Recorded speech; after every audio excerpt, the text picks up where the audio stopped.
अब तक हमने अभ्यास 2B के 2 प्रश्नों को हल कर लिया है। आइए हम बढ़ते हैं तीसरे प्रश्न की तरफ।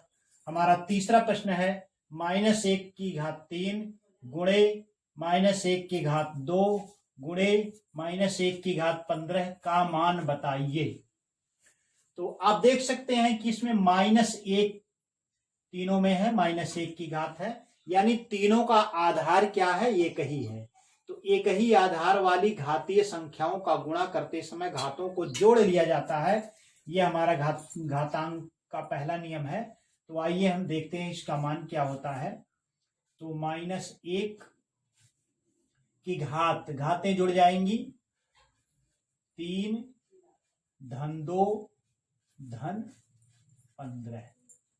तो जोड़ने पे आपको प्राप्त होगा 3 2 5 और 15 5 20। -1 की घात 20 हमको प्राप्त हो गया। -1 की घात 20। -1 की घात जब सम संख्या कोई होती है तो उसका मान 1 होता है। यहां पर 20 क्या है? एक सम संख्या है, इसलिए इसका मान कितना हो जाएगा? 1 या धन 1 हो जाएगा। तो इसका आंसर आपको प्राप्त हो गया 1। आइए हम देखते हैं चौथा प्रश्न हमारा क्या है। -1 की घात 49 भागे -1 की घात 25। यहां पर देखिए भाग की संक्रिया है, इसलिए घात क्या हो जाए? घट जाएगी। 49 में से 25 घट जाएगा, यानी इसका मान हो जाएगा -1 की घात 49 ऋण 25। तो 49 में से आप 25 घटाएंगे तो यह 9, यह है ऋण 1 हो जाएगा। ऋण 1 की घात लिखिए, कितना है? 9 में से 5 जाएगा तो आपको 4 प्राप्त हो जाएगा, और 4 में से 2 जाएगा तो 2 प्राप्त हो जाएगा, यानी -1 की घात 24। यहां पर भी आप देख सकते हैं कि घात क्या है? इसकी सम संख्या है। -1 की घात जब सम संख्या होती है तो उसका मान 1 होता है, और जब -1 की घात विषम संख्या होती है तो उसका मान क्या होता है? ऋण 1 होता है। क्योंकि यहाँ पर सम संख्या है इसलिए इसका मान 1 होगा। इसका आंसर हमको प्राप्त हो गया 1। तो इस प्रकार से हमारा तीसरा और चौथा प्रश्न हल हो गया है। आइए हम बढ़ते हैं पांचवें प्रश्न की तरफ। पांचवा प्रश्न हमारा है 3 की घात 12 गुणे 3 की घात 7 भागे 3 की घात 25 का मान ज्ञात कीजिए। तो आइए देखते हैं इसका मान क्या हो जाएगा। पहले हम 3 की घात 12 और 3 की घात 7 को देखते हैं। यहाँ पर देखिए गुणा है, इसलिए घातें जुड़ जाएंगी, यानी 3 की घात 12 धन 7 हो जाएगा। भाग का चिन्ह लगाइए, 3 की घात 25।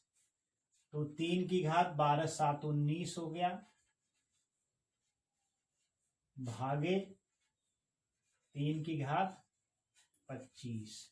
अब यहां पर आप देख सकते हैं कि भाग का चिन्ह बीच में लगा हुआ है, इसलिए घातें घटेंगी, यानी 3 की घात 19 ऋण 25। 19 में से 25 आप घटा देंगे, क्योंकि 19 कम है 25 ज्यादा है, इसलिए इसका मान ऋणात्मक आएगा।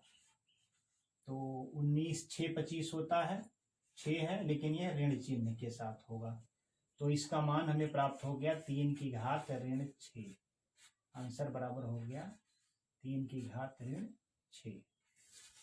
तो इस प्रकार से हमारा पांचवा प्रश्न हल हो गया है। आइए हम बढ़ते हैं छठे प्रश्न की तरफ। छठा प्रश्न हमारा है अपनी अभ्यास पुस्तिका में रिक्त स्थानों की पूर्ति कीजिए। इसका पहला खंड है 4 गुणे 4 गुणे 4 गुणे 4, उसके बाद डॉट डॉट गुणे 4 20 बार, यानी 4 का 4 में 20 बार गुणा है, तो यह 4 की घात 20 हो जाएगा। यानी खाली स्थान में आप क्या भरेंगे?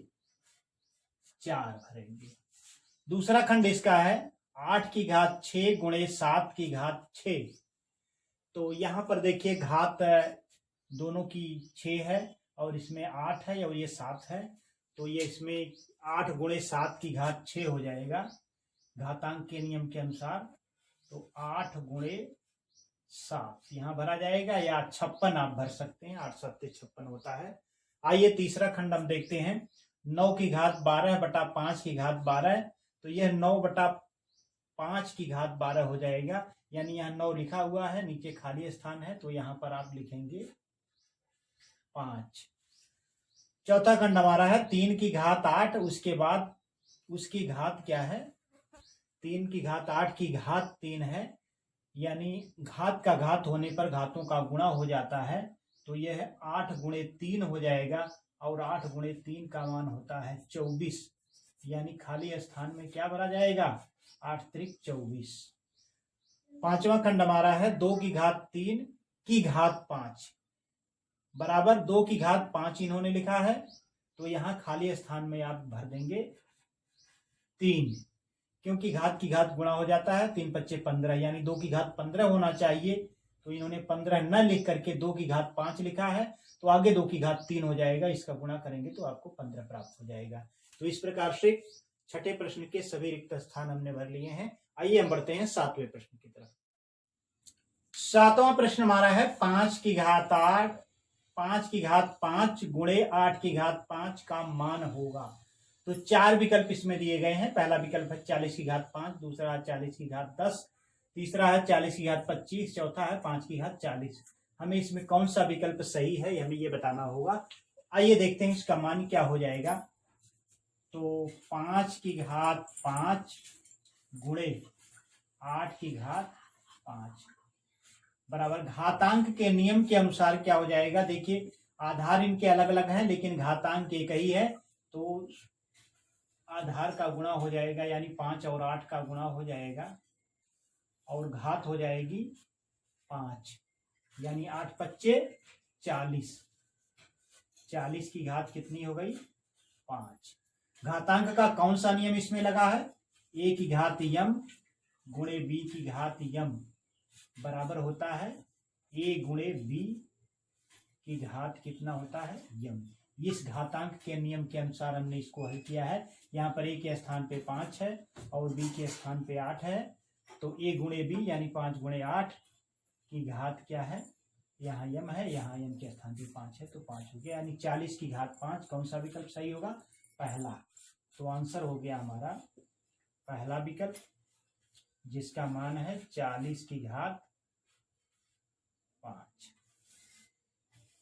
आइए हम बढ़ते हैं 8वें प्रश्न की तरफ। 8वां प्रश्न हमारा है ऋण 3 की घात 4 भागे ऋण 3 की घात 2 का मान होगा। 4 विकल्प दिए गए हैं। पहला विकल्प 81 है, दूसरा ऋण 81 है, तीसरा 9 है, चौथा ऋण 9 है। आइए देखते हैं इसका मान क्या होगा। अब आप यहाँ देख सकते हैं घात यहाँ पर भाग है, यानी घातांक का दूसरा नियम लागू होगा। क्या है वो नियम, a की घात यम भागे a की घात n, a की घात n बराबर होगा a की घात यम ऋण n। ये नियम हमारा लागू होगा। तो आइए देखते हैं इसका मान क्या प्राप्त होगा।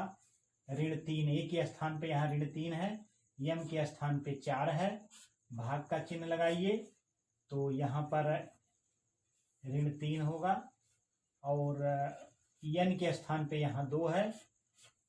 घातांक के नियम के अनुसार ऋण 3 घात हो जाएगा यम ऋण n है, यहाँ पे 4 ऋण 2 हो जाएगा, 4 ऋण 2, तो 4 में से 2 घटाएंगे तो आपको 2 प्राप्त होगा, ऋण 3, और ऋण 3 की घात 2 हो जाएगा।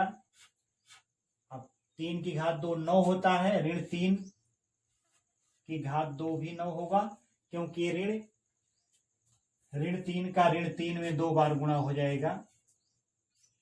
ऋण 3 गुणे ऋण 3 बराबर हो जाएगा 3 त्रिक को 9, और ऋण का ऋण में गुणा हो जाएगा तो धन हो जाएगा, यानी आंसर हमको प्राप्त हो गया। कौन सा विकल्प सही है, तीसरा विकल्प सही है। तो तीसरे विकल्प में क्या है, 9 है। तो इस प्रकार से 8वां प्रश्न हो गया है। आइए हम 9वें प्रश्न की तरफ बढ़ते हैं। 9वां प्रश्न हमारा है 4 गुणे 5 की घात 2 धन 5 गुणे 4 की घात 2 का मान होगा। आइए हम इसका हल करके मान देखते हैं क्या प्राप्त होता है। तो 4 गुणे 5 की घात 2 धन 5 गुणे 4 की घात 2, सरल कर लीजिए। तो 4 गुणे 5 की घात 2 का मतलब 5 का 5 में 2 बार गुणा, धन 5 गुणे 4 की घात 2 का मतलब 4 का 4 में 2 बार गुणा। अब आइए देखते हैं, 4 पच्चे 20 और 20 में 5 का गुणा करेंगे, 20 पच्चे 100 हो जाएगा। 100 धन 5 चौक को 20 और 20 चौक को 80, यानी 100 धन 80 बराबर हो जाएगा 180। तो आंसर हमको प्राप्त हो गया, चौथा विकल्प हमारा सही है, 180। तो इस प्रकार से अभ्यास 2B के सभी प्रश्नों का हल हो गया है। अगले अध्याय के साथ एक नई वीडियो को लेकर पुनः मिलेंगे, तब तक के लिए नमस्कार।